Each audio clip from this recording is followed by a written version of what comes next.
j'espère que vous allez bien. J'ai vu le tag de l'été qui a été créé par la Bouquinade, qui a été repris par Margot Liseuse. Et en fait, je l'ai vu par Margot là, à l'instant, il y a moins d'une heure, je pense. Et franchement, j'ai découvert que vous aimiez bien les tags, vous aimez bien m'entendre parler. Du coup, je vais faire un tag. Jusque-là, je pensais faire celui de la Mid-Year Book Tag. Parce que je l'ai pas fait et parce que je vois encore une fois que ça vous plaît vachement plus que le reste. Donc écoutez, peut-être qu'il faut que je fasse plaisir à mon merveilleux public, hein, finalement. Avant de se lancer dans les questions, vous savez que je suis pas une lectrice de saison. Donc je sais pas pourquoi je fais ce tag, hein, finalement, parce que ça ne me ressemble pas. Mais en lisant les questions, je me suis rendu compte qu'il y avait quand même 2-3 trucs que même si je l'avais pas fait de façon consciente, ça revient un peu tous les étés. Donc écoutez, hein, je vais pouvoir quand même répondre à 2-3 trucs, je pense. Donc question 1. Quel livre veux-tu absolument découvrir cet été? Alors, j'ai refait un petit tour dans ma palle parce que je me souvenais plus de tout ce qu'il y avait dedans, parce qu'il y a une centaine de bouquins dans ma palle, si on compte pas les trucs qui sont en saga. Donc voilà. J'en ai sorti 3. Je sais honnêtement, franchement pas si je vais les lire cet été ou pas, mais c'est ceux qui, pour moi, me font une vibe été là et me donnent envie de m'y plonger. J'ai sorti Watership Down de Richard Adams, qui est donc cette histoire de lapin qui se fait une espèce d'épopée pour survivre à la destruction de leur habitat. Voilà, il paraît que c'est super chouette. L'édition de Toussaint l'ouverture, elle est vraiment beaucoup trop belle. Je l'ai acheté, j'étais avec mon grand-père, ça devait être l'été dernier même, donc c'est relativement accurate du coup si je le lis en été. J'ai sorti, Hors d'atteinte de Marcia Burnier, qui est une histoire de burn-out et de se reconstruire après une relation super toxique, je crois. Ce qui est hyper rapide à lire en plus, je pense, hein, parce qu'il fait genre 160 pages. Donc vraiment, je pense que c'est le genre de bouquin qu'on peut lire très facilement en été. Et que j'ai acheté, moi, l'été dernier, quand j'avais besoin de récits de femmes fortes. Voilà. Donc il y a celui-ci qui me tente pas mal. Et alors, dans la veine, j'ai envie d'apprendre et de lire des trucs poétiques. Il y a Abda et la fille de la pluie de... Alors, il y a marqué Isabelle Malloway, mais son nouveau nom de plume, c'est Nour Malloway. Vous en avez peut-être entendu parler il y a quelques...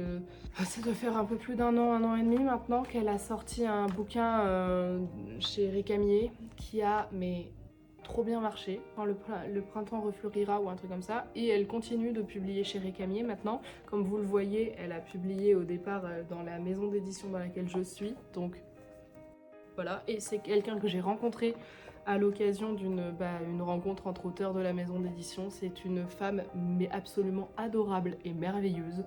Elle écrit mais divinement bien. J'avais lu un autre livre de sa part, Les rumeurs de la terre, qui était mais magnifique, qui avait été pas mal prisé en plus, qui avait gagné des prix. Elle a une plume, mais d'une douceur et d'une justesse dans la poésie, c'est incroyable. Je crois que j'ai jamais lu quelque chose de cet ordre-là. Elle est parfaitement juste, et c'est ça, en fait, tellement de douceur que on a envie d'en apprendre plus, on a envie d'être embarqué avec elle. C'est quasiment des contes qu'elle écrit, mais des contes qui se basent sur la vie réelle de régions du monde qu'on ne connaît pas trop. Et franchement, c'est un bonheur, quoi. Sa façon d'écrire, c'est un bonheur. Je me souviens, mais j'avais lu Les rumeurs de la terre en partie dans un train. C'est assez accurate par rapport au titre de la vidéo. J'étais, j'avais des paysages devant mes yeux, mais c'était, mais vraiment, j'en ai un souvenir, incroyable. Pourtant, c'est peut-être pas le genre de lecture hyper plaisir doudou, si vous voulez, mais c'est tellement beau. Vraiment, je vous enjoins, je vous propose très fort de lire ce qu'elle écrit. J'ai vraiment très envie de lire Quand le printemps refleurira, mais les thématiques sont plus dures, donc je sais pas si je vais être capable de le supporter tout de suite maintenant, mais pour l'instant, j'y pense. Voilà, donc ça c'est pour les livres à découvrir cet été. Absolument découvrir, je ne sais pas, encore une fois, ça se trouve je les lirai même pas, mais écoutez. C'est ceux qui en tout cas m'ont donné cette vibe là. Question 2, j'ai mon petit papier, c'est pour ça que je lis avec les travaux de près de chez moi. Quel genre littéraire t'accompagne le plus en été? Alors, je pensais effectivement pas qu'il y avait de genre particulier, mais quand je réfléchis à tous mes étés et que je regarde dans mon carnet de lecture qui est ici, tous les livres que j'ai lus dans les étés précédents, c'est très clairement de la tranche de vie contemporaine, histoire de famille ou histoire de potes, avec des secrets à déterrer, ou un petit voyage à faire pour apprendre à se connaître. On est vraiment là-dedans. Je pense que c'est très clairement ma vibe. Je me souviens d'un été où ma grand-mère m'avait prêté des bouquins. Comment s'appelle cette autrice? Voilà, j'ai retrouvé son nom. Elle m'avait fait lire des livres de Françoise Bourdin. J'en avais lu 2, en l'occurrence en 2020. J'avais lu BM Blues et j'avais lu Les choix d'une femme libre. Des histoires de famille, encore une fois. J'avais trouvé ça génial. C'est vraiment... Et puis je sais que c'était l'une de ses autrices préférées, voilà. Peut-être qu'il faudrait que je me retourne vers ça. Bref, en tout cas, mon genre littéraire favori, je pense qu'en été, je lis particulièrement du contemporain et de la tranche de vie. Voilà. 3. Quel reco estival très populaire n'as-tu toujours pas lu? En romance, comme je lis assez peu de romances, j'allais partir sur Emily Henry avant d'entendre que c'était exactement le choix de Margot Liseuse. Alors du coup, je dirais Ali Hazelwood, puisque je n'ai lu ni l'une ni l'autre. Voilà. Quel roman propose le plus bel été selon toi?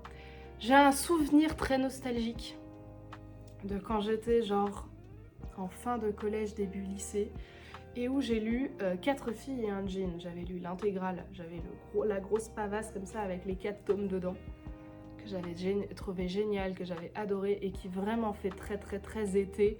C'était l'histoire de 4 copines qui en fait rentraient dans le même jean alors qu'elles n'avaient pas du tout la même morphologie et du coup avaient décidé, pour ne pas perdre le lien entre elles à partir de l'été, de se l'envoyer une semaine chez l'une, chez les unes, chez les autres, et de ne pas le laver de façon à ce qu'elles le portent pendant une semaine et après l'envoyer à leur copine.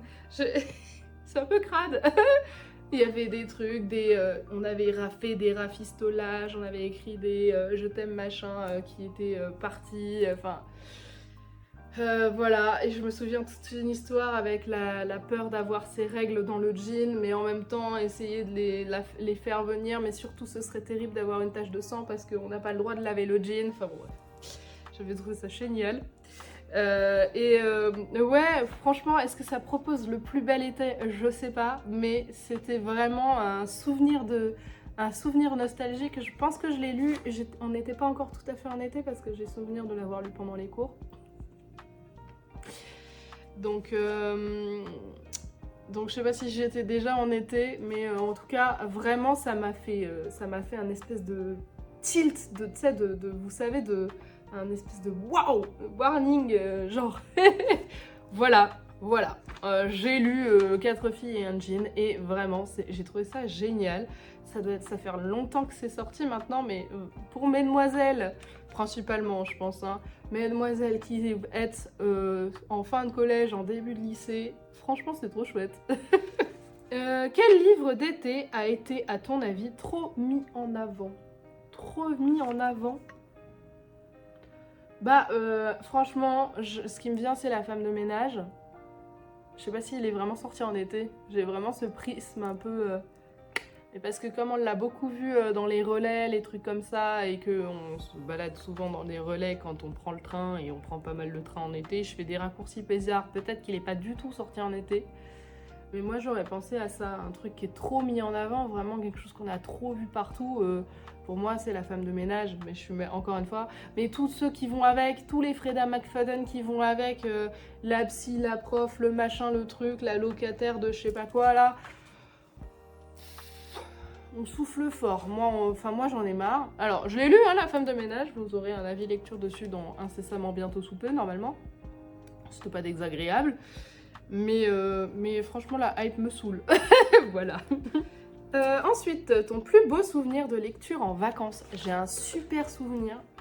Je lisais Maxime Chatham, je lisais Autre Monde. Ça devait être le tome 5. Comment il s'appelle? Je sais même plus comment il s'appelle. Je l'ai même plus dans dans ma bibliothèque, je crois. Donc, en tout cas, c'est le violet. Voilà, je me souviens que c'est le violet. Donc, est-ce que c'est le 5? Peut-être, je me trompe. Mais je crois que c'était celui-là. J'ai ce souvenir-là pendant des... Vous voyez, j'étais encore une fois, j'étais ado. Hein, je devais avoir 15-16 ans. J'étais avec mes parents, on visitait des trucs. Je crois même qu'on était en Italie. Je me souviens plus. Non, je suis pas allée en Italie avec mes parents. En Bulgarie, peut-être? Ouais, en Bulgarie. Peut-être en Bulgarie, je ne sais plus. Bref, on visitait des trucs. Et je me souviens qu'il y avait des très belles choses à voir. On avait des beaux musées, machin, et des beaux... des belles visites à ciel ouvert, machin, tout ça. Et je trouvais ça très beau, hein, j'ai vraiment bien aimé. Mais moi, au bout d'un moment, j'aime bien les sorties culturelles, mais au bout d'un moment, je fais pas 3 fois le tour de la salle pour m'émerveiller 3 fois. Je la fais une fois, et puis je m'assois dans un coin et j'attends que le temps passe. Et donc là, j'attendais que le temps passe avec... Autrement, je me souviens d'ailleurs que ça faisait un peu rager mes parents qui étaient là, waouh, mais tu peux voir de si belles choses et toi tu t'assois et tu lis, mais pourquoi tu fais ça? Regarde le monde qui t'entoure. Oui, je l'ai vu le monde qui m'entourait, maintenant je l'ai vu une fois, je vais m'asseoir et je vais continuer mon bouquin. Voilà, c'est mon souvenir d'été. En fait, c'est un très bon souvenir de lecture. Je me souviens de ce que je lisais qui était en parfaite dichotomie avec ce que j'étais en train de voir, parce que nous on était dans des paysages merveilleux et des ruines et des machins et des trucs. Moi je lisais des histoires de torture de gosses. Donc voilà, mais c'était trop chouette, vraiment un très bon souvenir. Ton combo lecture parfait, boisson, musique, lieu ou snack? Je vais pas réfléchir très longtemps. Moi l'été c'est l'eau. Voilà, donc soit la piscine, soit la mer, on choisit, mais il faut qu'il y ait de l'eau. Donc j'adore lire sur la plage et m'endormir sur mon bouquin à cause des rayons du soleil. Vraiment, c'est une dinguerie, ça pour moi, j'aime trop faire ça. En ce moment, je l'ai fait plusieurs fois d'ailleurs parce qu'on est déjà allé à la plage. J'ai la chance d'habiter pas trop loin de la plage, donc on y est allé avec mon chéri, avec le petit bonhomme, et j'ai fait ça 2-3 fois. J'ai embarqué ma liseuse et je me suis endormie sur ma liseuse, c'est trop chouette, j'aime trop cette vibe. Et sinon, l'ambiance petit cocktail au bord de la piscine, là, franchement, c'est un truc que j'aime beaucoup aussi. Je me souviens notamment avoir lu Neverwhere au bord d'une piscine, c'était trop bien, de Neil Gaiman. C'était trop bien. Donc ouais, l'ambiance, faut qu'il y ait de l'eau quelque part. Si on prend un snack, ce serait une glace du coup. Et dans la partie boisson, tout ça, ouais, petit cocktail, avec ou sans alcool, on s'en fiche, mais ouais, une petite ambiance un peu, j'allais dire un peu caliente, mais vous voyez, dans l'idée où on est en train de lézarder l'après-midi, mais après le soir on va faire la teuf, vous voyez, dans cette idée-là, carrément ma vibe. Ensuite, une suite que tu as hâte de découvrir pendant l'été. Encore une fois, je lis relativement peu de sagas et je suis pas une lectrice de saison, donc spécialement pendant l'été, je pense au dernier conte d'Alexiane Thiel pour la bête raison que j'ai lu le tome 1 pendant l'été l'année dernière. Voilà. Sinon, j'ai pas spécialement besoin de lire des suites de sagas dans des saisons particulières. Là, vous voyez, je pourrais vous dire Les Aventuriers de la Mer, mais c'est trop frais. J'ai lu l'intégrale 1 il y a trop peu de temps, donc pas cet été en tout cas. Vous voyez ce que je veux dire? Même si ça pourrait faire un peu lecture estivale, pas cet été. Non, franchement, je pense que je vais rester sur le dernier conte d'Alexiane Thiel. En plus, je sais pas pourquoi, je n'arrive pas à remettre la main sur mon tome 1. Je ne sais pas où je l'ai foutu. Je me suis demandé si je l'avais pas laissé à ma meilleure amie l'année dernière parce que je l'avais lu en vacances avec elle. Elle en a pas le souvenir, elle l'a pas trouvé chez elle, donc je sais pas où il est. Voilà, je ne le retrouve pas. Je suis bien embêtée parce que je l'avais beaucoup aimé. Voilà, bon, bref, donc je dirais ça. Une lecture... Non, ta lecture idéale pour être dévorée d'un seul trait en trajet de voyage. Je vais repartir sur le contemporain. Il y en a 2 qui me viennent, enfin il y en a 3, mais il y en a 2 qui me viennent. Il y en a un, en fait, il est pas franchement adapté parce qu'il est beaucoup trop épais, ou alors faut vraiment faire un voyage en avion de 24 heures, quoi, si vous voulez. C'est 3 de Valérie Perrin, ou dans la même veine, Changer l'eau des fleurs, mais on en a tellement entendu parler, Changer l'eau des fleurs à l'époque, que je trouve qu'il est vraiment trop dans cette vibe-là, de roman qui se dévore pendant que tu fais un trajet en voiture, en train, en ce que tu veux, parce que t'es complètement happé par l'histoire. Et il y a une vibe très été, je trouve, là-dedans. Donc ça marche bien. Et sinon, le deuxième auquel j'ai pensé, c'est L'infini des possibles de Laurie Nelson Spielman, que j'ai retrouvé, mais genre dans mon carnet de lecture, parce que je pensais à ce livre-là et j'étais là, mais je me souviens pas ni du titre ni de l'autrice. Qui était une histoire de femme dans une lignée qui a été plus ou moins maudite, en tout cas de commérage de parents à enfants. En gros, la deuxième fille de la famille, elle était maudite et elle trouverait jamais l'amour. C'était complètement du contemporain. Il n'y a pas une histoire de sorcière qui est venue maudire la lignée. Non, c'était une espèce de légende urbaine dans la famille parce que, en fait, plusieurs fois, des deuxièmes femmes de la famille n'ont pas trouvé l'amour. Alors ils en ont déduit que c'était si tu naissais fille en deuxième, bah du coup tu ne trouverais pas l'amour dans ta vie, quoi. Et donc en fait on suit un road trip entre deux cousines qui donc sont dans ce cas-là et qui vont retrouver leur vieille grande-tante qui est aussi dans ce cas-là pour aller chercher les pas de l'amour de jeunesse de la grande-tante pour montrer que l'amour peut exister, même si maintenant la grande-tante elle est toute seule, même si les deux filles elles sont toutes seules, bref. J'avais trouvé ça très chouette et effectivement ça fait vraiment... à dévorer pendant un trajet, ça. Moi, je trouve. Parce qu'en plus, on est dans une histoire de road trip entre les États-Unis et l'Italie. Ouais, ça marche bien. Moi, je trouve que ça marche bien. Et enfin, si tu pouvais commander un livre personnalisé, que voudrais-tu qu'il y ait dedans? Je suis bête, au départ, j'avais pensé qu'on parlait de la beauté du livre, quoi. J'étais là, bah, avec un beau signet, une couverture reliée. Non, c'était pas ça le sujet, Amélie. Est-ce que je voudrais qu'il y ait dedans un livre personnalisé? Le problème c'est que c'est ce que j'écris ou alors ce qu'écrivent mes copains. En fait, j'ai aucune idée. Voilà, pour être très honnête, j'ai aucune idée. Je sais pas comment vous répondre. Le problème c'est que je lis tellement de tout. Des beaux paysages, voilà. Il faudrait qu'il y ait des beaux paysages. Des histoires de secrets qu'on dévoile.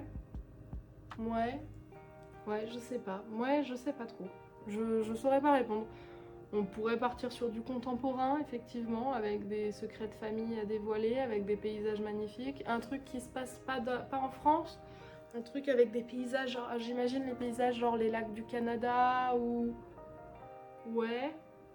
Ou le désert au Chili. Ouais, un truc loin de chez nous. Plutôt dans du contemporain. Et qui fasse voyager et qui fasse rêver, quoi. Je crois que c'est ça ma commande. Voilà, j'espère que cette vidéo vous aura plu. Si vous voulez vous-même participer, n'hésitez surtout pas à le faire, soit dans les commentaires, soit si vous avez vous-même une chaîne ou un Insta ou quoi que ce soit, faites-le. Et puis sinon, je vais vous souhaiter à tous et à toutes d'excellentes lectures, d'excellentes rencontres, qu'elles soient livresques ou non. Et je vais vous souhaiter tout le bonheur du monde et que quelqu'un vous tende la main. Et je vous fais des bisous, ciao!